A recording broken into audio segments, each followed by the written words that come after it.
I appreciate the fact that you guys are taking your time up there in Lexington. I know it's, oh my gosh, Thursday afternoon, always party hour over at Sigma Newhouse. Yes. Oh, yeah. You know it. Yeah, but we'll talk a little bit about one of the old core guys. I mean, really old.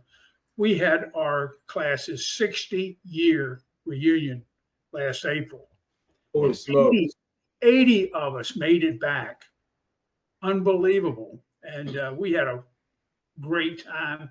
We had a good time. It was really very windy day. They had a parade that day. And we noticed it was a challenge for a lot of cadets to keep their shakos on. But Yeah. given typical good VMI planning ahead of time, they had a detail of about 6 very fleet-footed cadets whose sole mission was to run out onto the parade deck, get the shakos, run back before anyone marched on them.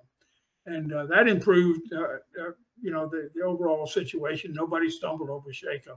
So it went out to be quite a good time. I grew up in Richmond, and I got kind of interested in history even as a kid, because my dad worked for a railroad that was then called the Chesapeake and Ohio Railroad. It was started very soon after the Civil War concluded, and everybody in my family had been a railroad man, to include my great grandfather, who walked back from being surrendered at Appomattox on April the 9th, turning in his model 1861 Springfield musket on the 12th. And then he and about 4 guys from his squad, that was all that was left. They were all from the Richmond area, some from the county, but all from the Richmond areas. And of course, now they didn't have any weapons, so they marched back together. Along the way, my great grandfather, who was a private for the whole war, found a dead officer lying by the side of the road.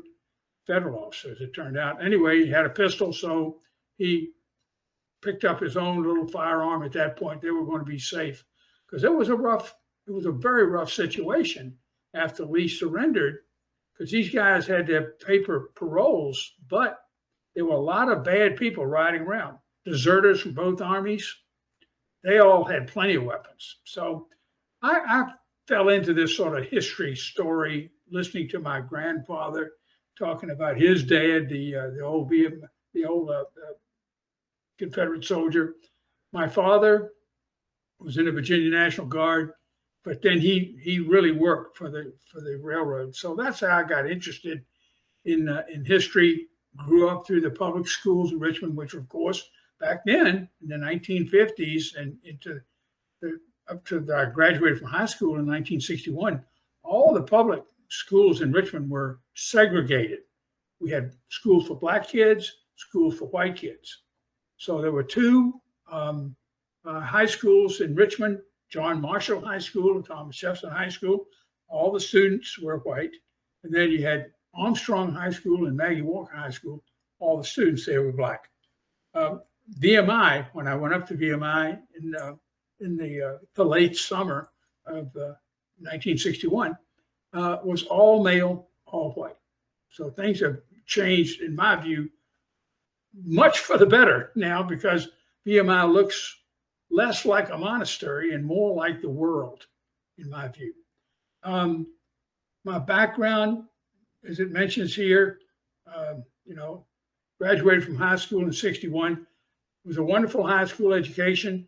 I didn't realize how lucky we were to have that quality education. There were a lot of guys that went up from my high school, went up to VMI, until I met my roommates, one of whom was from Fairfax, Virginia, one was from California. The guy from California he was a great tennis player, but he couldn't even spell the word tennis, and he was a great guy, but I didn't realize till I got up there how fortunate I was. And because I found out right away that if I decided to major in history, I would only have to take a limited number of courses in math and a limited number of courses in science. They both scared me quite a bit. So I said, yes, I'll be a history major. And I never changed. Unlike a lot of my classmates who began as electrical engineers and civil engineers and ended up in English or in history before they graduated. You had a question here about what brought me to VMI. Well, let me tell you, VMI was not really my absolute first choice, but my dad passed away when I was just about to turn 15. And so I was going into my sophomore, junior, and senior in high school. My mother, who had not worked in years, now had to go back to work because I had a younger sister. And so she was having to take care of us. And she did a marvelous job, wonderful job.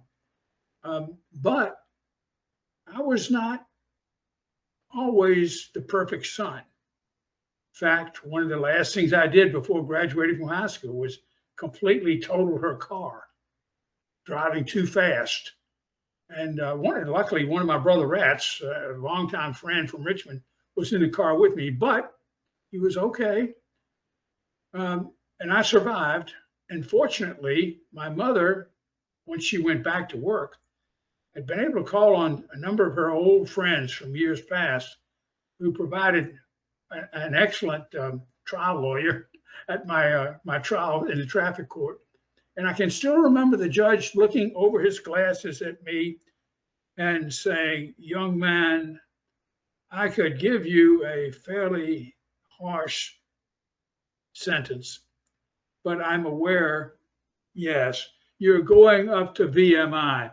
There's nothing that I can do that will be as harsh as your rat year at VMI. So you go ahead and be careful driving." And he said, "By the way, I don't think you can drive at the VMI, can you?" "No, sir, I can't." "And you can't have a horse either, can you?" "No." "No mustache either?" "No, Judge." "How about a wife?" "No, you can't have that either, Judge. I won't have any of those." He said, "Good, you're on your way." So I went up there, as I've mentioned, decided to go for history. What did I do when I was a cadet? Well, I wasn't a very great athlete, but I really enjoyed intramurals. I was a private 3 out of the 4 years I was there. They made me a lance corporal in my 3rd class year until they decided, well, actually his heart is not in this lance corporal business. So they put me back to cadet private. So I was really, for all intents and purposes, a 4-year private. And to back up just a step, where did I want to go to college? Well, here in Richmond, the University of Richmond at that time was really just a fairly small Baptist-run college. Today, you go out there and drive around campus, go past the student parking lots. All the cars have New Jersey plates, Connecticut plates, New York plates. But in those days, very few students had cars anyway, and it was a little Baptist college. They accepted me. What I was excited about was my application to the University of Virginia. And the day the letter came, it was not one of those little thin envelopes that says, just one page. It says, "Oh, thank you for your interest in the University of Virginia. We'll contact you if we have any open spaces." No, it was a fat envelope that meant, there's more forms to fill out. I'm getting into Charlottesville. And I was so excited. My mother came home from a hard day's work, and I said, look, from Charlottesville. She said, "That's nice, son. Let me know when you get your letter back from Lexington." Okay. Well, in about 10 days, the letter came from Lexington. It was a fat letter. And they had accepted me. I showed my mother when she came in from work. I said, "Yeah, I got a letter from Lexington." And then she put on the sweetest smile, and she said, "Jack, please know that I want you to go to whatever school you've been accepted at that you really want to go to. But son, I will only pay for you to go to VMI." And so that's how in late August, coming up on September, she put me in the car along with my good friend who was going to University of Virginia. He went along just to keep her company on the way home. And he told me about that later, what a long drive home it was. She was worried about me because I hadn't been behaving without the good guidance that I was going to get from a lance corporal. As she was sure of that. As it turned out, my corporal on my very first day would later be the first captain, Corps Cadets, and after that, superintendent of VMI, a guy named Josiah Bunting. And I was impressed by him because he had a big Marine Corps tattoo on his arm there, but it didn't say like Semper Fi or something like the typical Marine tattoo. He was a very smart guy from up in New England. And so it said arete, Greek for excellence. Anyway, he was an excellent guy getting me settled on my very first day. I guess one of the things that you probably would find of some interest, I'm not sure, but I kind of liked artwork. And so I ended up, when we put together our yearbook, the class of 65 yearbook, they asked me if I'd do a little bit of art support for different things. So all the cartoons in that bomb from the class of 65, I did them. They're not very good, but I worked for free, so they took them. I also found that as a history major, I found that writing was not terrible for me. I kind of enjoyed it. And by the time I got to be a first class cadet, still a private, a couple of my friends on the cadet newspaper said, "Hey, Bounty, what are you doing this year?" I said, "As little as possible." They said, "Well, yeah, but how about writing a column that we'll put in whenever you've got one done?" So I did. My little column was called Clean Sleeves because I didn't have any stripes. And it was an opportunity for me as a first class private to talk about life at VMI. And interestingly enough, as it turned out, my son, Clay, who graduated from VMI in 1994, also used to do some work on the cadet paper, cartoons mostly. And he enjoyed that too.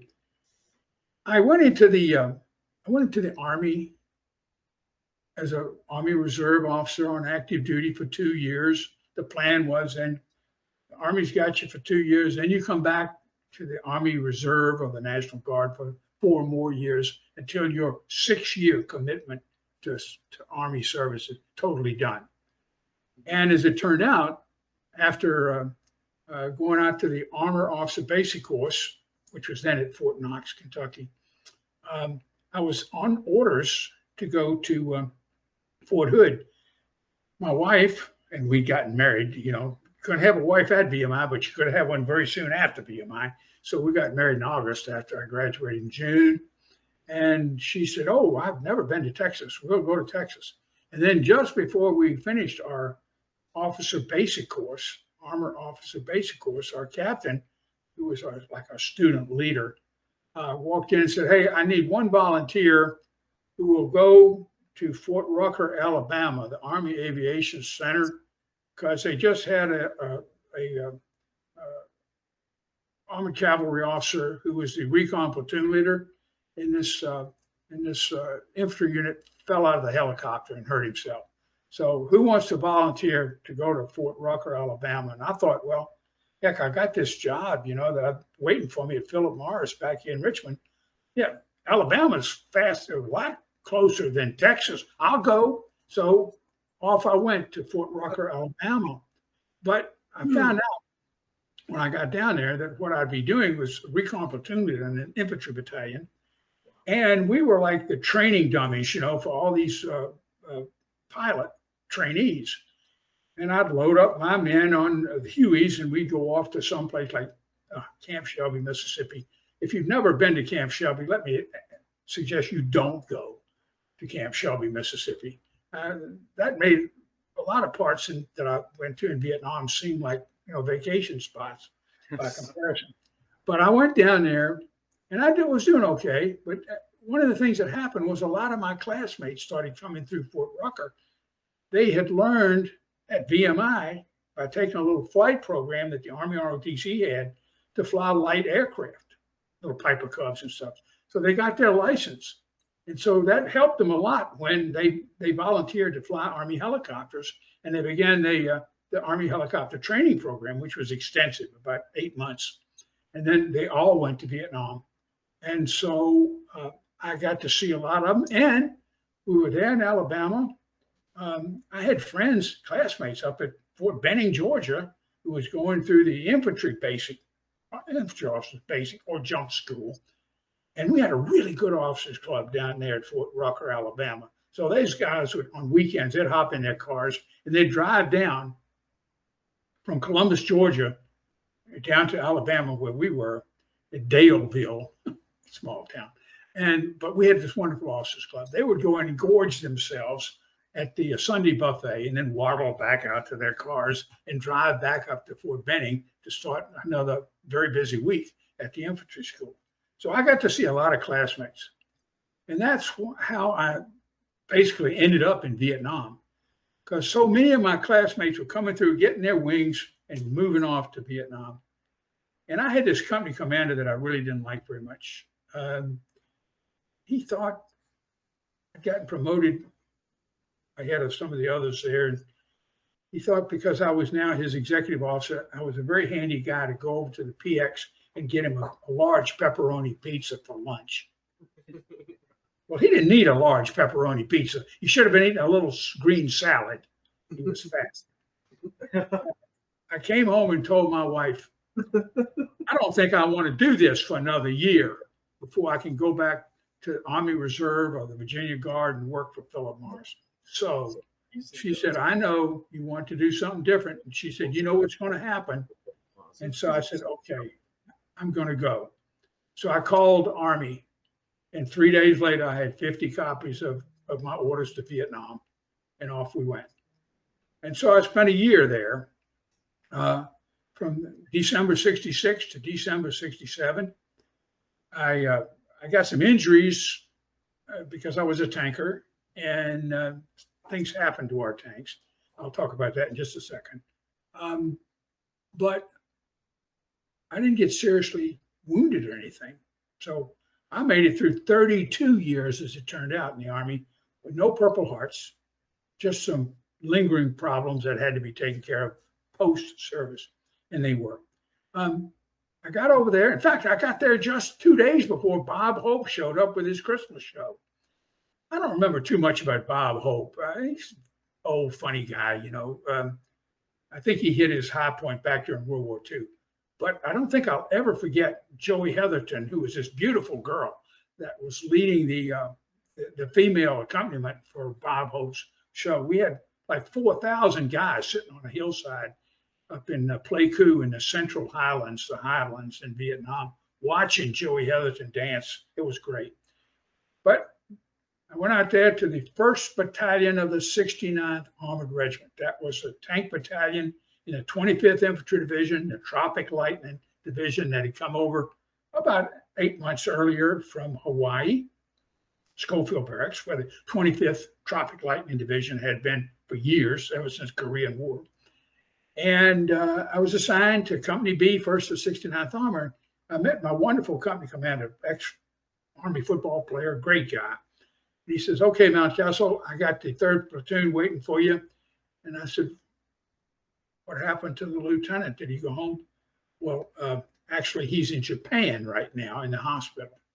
So they put me in the company commander's Jeep and drove me out to where the 3rd platoon was, guarding a bridge that was critically important. And I met my gunner on the tank, great guy. He was scraping the last remnants of my predecessor out of the inside of the tank commander's hatch. Unfortunate fellow had been hit a glancing blow by a rocket-propelled grenade fired by North Vietnamese troops who were starting to come into South Vietnam. And so I took over for him, the wounded, and he survived. And I spent about the next, I don't know, maybe 3 months learning my craft as a young platoon leader. All of my NCOs were great. They had been in different units all over Germany. 2 of them had German wives. They taught me a lot. I learned a lot from them. One thing I learned was the Chinese were supplying the North Vietnamese communists with lots and lots of, as it turned out, World War II era American-made anti-tank mines, and along with the local Viet Cong, the South Vietnamese communists, they really knew their landscape, and they knew where a 60-ton M48A3 tank could go across a stream, okay, where it's fairly shallow, mostly rock bottom, not mud, and that's when they would put their mines in. And so I hit, as it turned out, 8 mines that in that first year I was there in Vietnam, and we were able to put the tanks back together, but it was really hard. And I have some photographs that Colonel Morris is going to try and get up to you, just showing the typical damage done when one of our tanks hit one of those mines, would blow off the couple of road wheels, blow the track apart, bend some of the road wheel arms. Took a lot of hard work to put the tank back together. But we did a lot of that. And I think that probably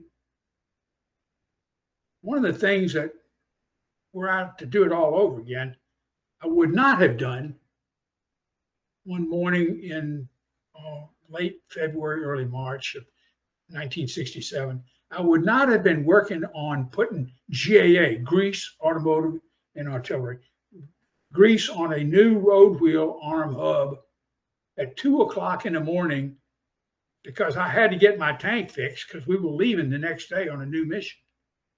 And I never noticed that ring, which I'm showing you now, it slipped off my greasy finger. And the sun came up. We got the track put back on. We led out off the fire base and we headed down toward An Khê. And as I was looking down at my left hand on the turret, I said, oh my gosh, just a one ring. I got this wedding band, but no class of 65 ring. I said, man, my wife is really going to be mad at me when she finds out I lost my ring because I had greasy fingers and was not using my head. I bet it's going to be expensive for Jostens to make me a new ring. But I had a lot of other stuff on my mind, so I didn't think about it too much. We didn't go back to that base for another 3 or 4 months. We were operating in a different area over near Cambodia. And by that time, I'd I kind of forgot about having my ring. Occasionally, I'd see VMI guys. There were a lot of them over there in Vietnam then. And I don't know why they would always tend to look at my naked fingers, and not wearing your ring, are you? I said, no, it's somewhere up along Highway 19 on the way to An Khê. Oh, well, that was stupid to lose your ring. They would always get that point in. They were mostly smart guys, like engineers. One really bad electrical engineer always gave me a hard time. Anyway, we moved back to the old operational area. It had overgrown by that time. They need us back there to secure it so that helicopters could start coming in and bringing in all the stuff that we needed.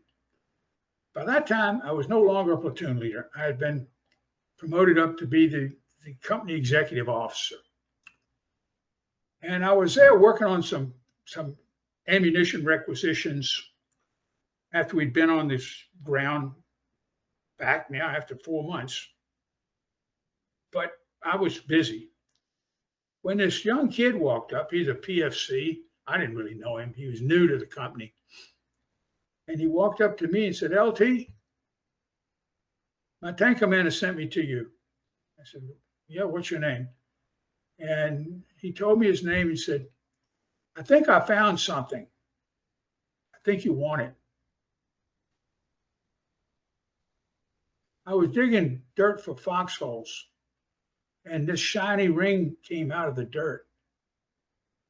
My tank commander said, "Hell, that's Mountcastle's ring. That's the XO's ring." And at that point, that sergeant won my undying gratitude, because there were any number of people in the little town of Pleiku, Vietnam, who would have been more than happy to buy that gold ring from that sergeant, and he could have split the winnings with the PFC, but no, they brought it back. And I thought about that for some time. They didn't sell my ring. They brought it back to me because, as the sergeant said, it's really important to the lieutenant. And it was.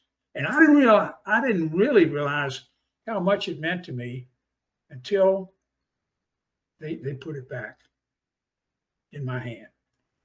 And then I tucked it away in my duffel bag, and I didn't wear it anymore until I was getting on the plane, the Freedom Bird, to head back to Virginia. I didn't plan on making the career of the Army. I went back to work for Philip Morris. I went in the Army Reserve. But I got a call after I'd been back for a little while in the States, and it was from this wonderful colonel. He had been my battalion commander, Paul S. Williams. I was proud of the fact that he was a VMI grad. And he called me. He's VMI class of 51, Paul S. Williams. And he was a wonderful commander. He got to know the names of the truck drivers. He would go down to my guys were loading ammo, sweating like pigs and just tired out.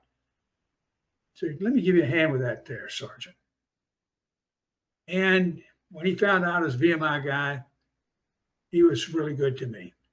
In fact, just before he left Vietnam, got his medals and was heading back to the States and going to get promoted, he said, "Mountcastle, I find out that when you went to R&R, you went to Hong Kong and had a bunch of suits made so that you could look pretty when you got back home to Richmond." I said, "Yes, sir.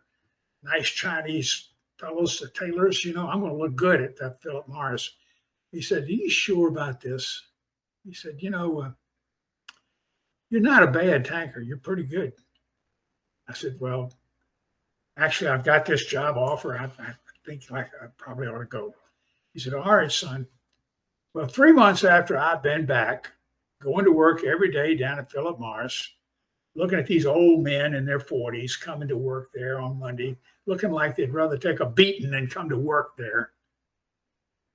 I'm home that night. The phone rings. Pick it up. "Mountcastle, this is Colonel Williams calling you from Washington." Well, he got promoted. Now he was the head of the Armor Assignment Branch in the Army Personnel Center up in Alexandria. He said, "Yeah, are you bored yet?" Well, I don't want to say yes. So I said, "Well, sir, I do miss my soldiers." He said, "Yeah, okay. Well, we got a company waiting for you, a tank company out of Fort Riley in Kansas." He said, "I want you to think about this. We want you back. You come back in, we're going to make you a captain. We'll bring you in the regular Army, and you'll be on your way." He said, "There's one thing I want to make sure you understand, though. There'll probably be another tour waiting for you in Vietnam within about 9 to 10 months. So I thanked him for his call. I put the phone down. My wife said, "Who's that?" I said, "Colonel Williams." "Is he the man that was your commander?" "Yes." Why were you talking to him?" I said, "Well, he's asking if I want to come back in the Army."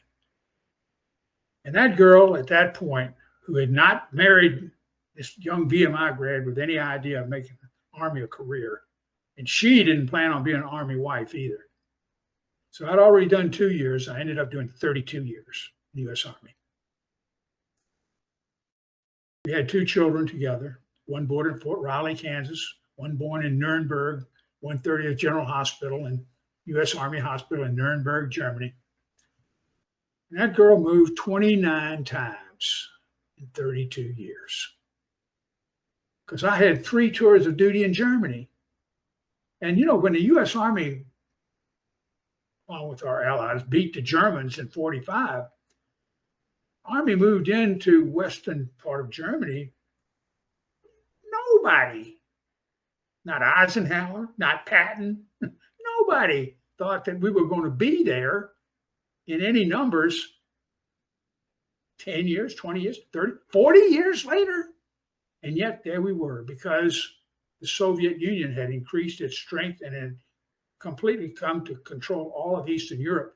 And here in our Defense Department, we were very concerned about the fact that, some February morning at about 2 o'clock in a snowstorm, the 8th Guards Tank Army would come crashing through the border and capture Frankfurt or Nuremberg or something like that. So there we were. But the buildings we moved into were not these great big structures like you find at Fort Bragg or Fort Hood or Fort Benning. They were just these old little German regimental casernes, they call them. We might have put in, once we moved tanks and personnel carriers in there, we put in concrete in the parking area. Maybe then originally build a little post exchange or commissary, or a little grocery store.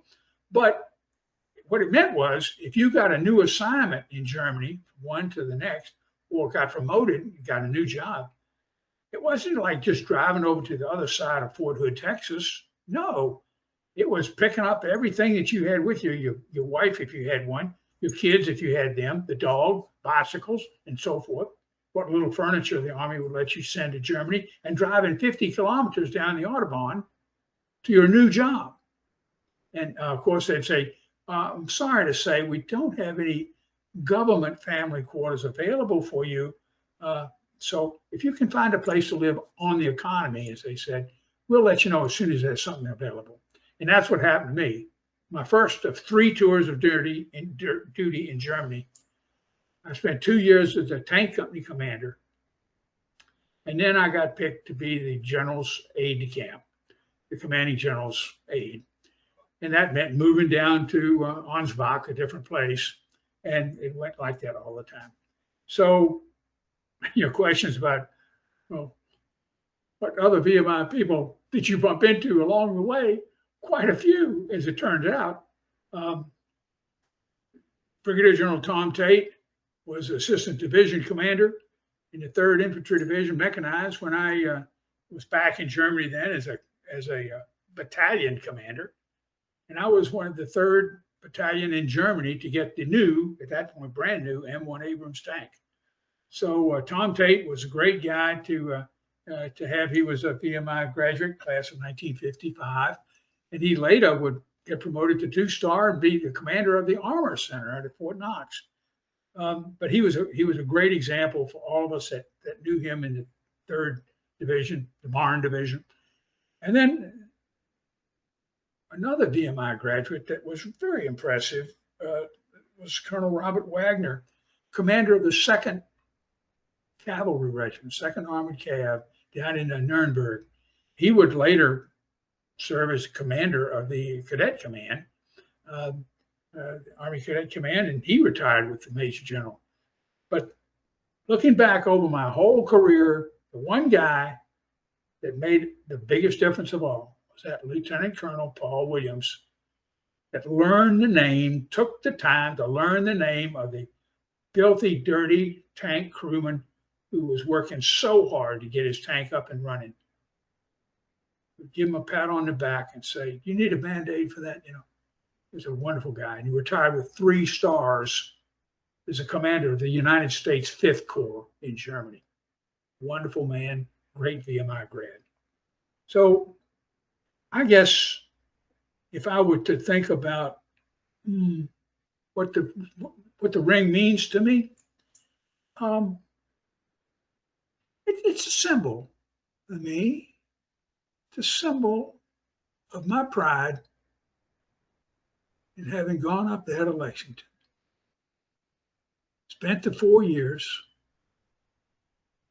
graduated, and with enough of a reputation for getting the job done, that so when the Army decided they wanted to get a few more faculty members up to West Point who weren't necessarily graduates of West Point, They sent me an invitation to come up and teach history, military history at West Point. Oh, and by the way, we will send you to Duke to get your master's degree. And when I found out that if I worked extra hard and passed a couple of foreign languages, how about that? I could get my PhD. And I did. And so for me, it was something that I could always be proud of, and still am very, very proud of this ring on my finger. Proud of the fact that, my friends in this area, my classmates, people I've just met today, not before, like Colonel Morris, we have this in common. And I have it in common with both of you guys. Sitting up there in scenic Lexington, listening to the beautiful sounds of rats running along the fourth stoop as fast as they possibly can. A couple things that we wanted to touch on in regards to your ring figure and you receiving the ring. You already covered most of what we had in terms of your background and also your career for VMI, which was perfect. You touched on a whole load of things. Amazing story, sir. Yeah, Thank you. fantastic.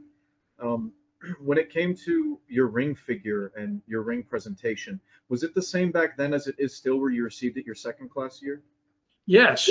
Okay, so you would have received it in 1963 then, correct? That's correct, in November '63.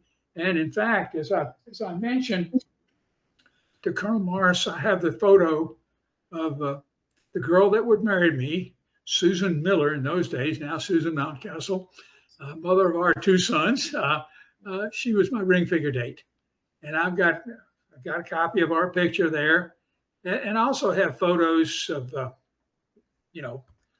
what I look like at age 22 or so as a VMI cadet, standing out there by Jackson Arch. I've got a couple of photos that I might send up if he can work that magic for me. With me as a young lieutenant over there, my first tour of duty in Vietnam. My tank, after it hit one of those mines, you'll see the damage done to the rolling gear. So I hope that that might be of some interest to you when you get those visuals up there. Absolutely. Are there any particular details that you have about your class's ring design that hold special meaning, both to your class? Well, yeah, I guess I would, because we had decided that we wanted to, in '65, we wanted to replicate what was our class symbol. It was a picture, of course, of the Stonewall Jackson Monument. And we quoted him as a reminder to people, because we were within sight of, the culmination of our experience up there, and we were leaving. And so our ring says, "You may be whatever you resolve to be."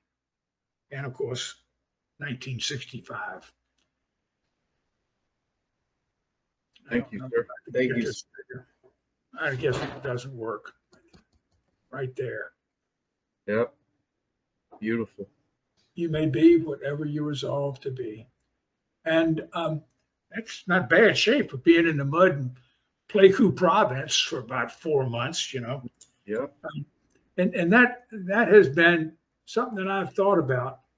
Because, once I made I'm going to be honest now, once I made that decision after just being out of the Army for just a few months to go back and follow my heart, that wasn't uniformly applauded by a lot of people. I had classmates that said, "Why in the world would you do that? They're going to send you back to Vietnam." And they did. I was an advisor with the Vietnamese second. And my wife, bless her heart, she said, "We're going to do what's going to make you happy." She was a wonderful Army wife the whole time. But there were times when I would look at that ring and I'd think, this is going to be a hard one, getting ready to take my whole brigade 3 tank battalions and a mech infantry battalion with Bradleys, M1A1 Abrams tanks up on the border to make a special demonstration to discourage the Soviets from taking the Nuremberg group of approaches, because Intel had said, we've been getting a lot of message traffic coming out of these guys, and they're moving people down into Czechoslovakia, as it was called then, to get closer to Nuremberg and Bavaria. And I think about that sometimes. You may be whatever you resolve to be. I resolve to be, in my heart of hearts, the best leader I can be for these soldiers. And as it turns out, once we stopped the draft in '73, the Army changed from being a mostly bachelor force to much more of a married Army.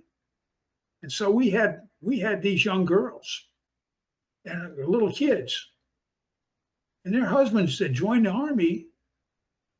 They weren't going to tell their wives, all right, now, they're going to send me off to Germany for about 3 years. You just stay here in Cincinnati. I'll be back for you in 3 years. No.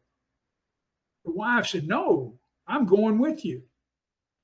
And the husband would say, yeah, but you don't speak German. I'll learn German, she would say. And there they came. And so it wasn't just taking care of the soldiers. It was feeling responsibility for their families. And my wife had a tremendous amount of help in that regard, because she and the other officers' wives would go to great lengths, having little bazaars, making stuff that the soldiers could buy cheaply, like really, really good bowls of chili on a cold day down in the motor pool, and they would take all that money, and they would then ensure that the children for these enlisted soldiers got some Christmas presents. They wouldn't get much, because PFC doesn't make much money. Spec 4 doesn't make much money, but they'd get something. On Christmas Day, they'd get something, thanks to the work that the captain's wives, the first sergeant's wives, Susan and her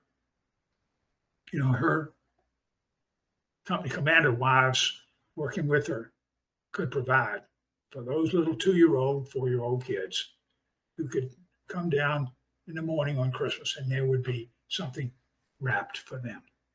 So ring goes a long way, doesn't it?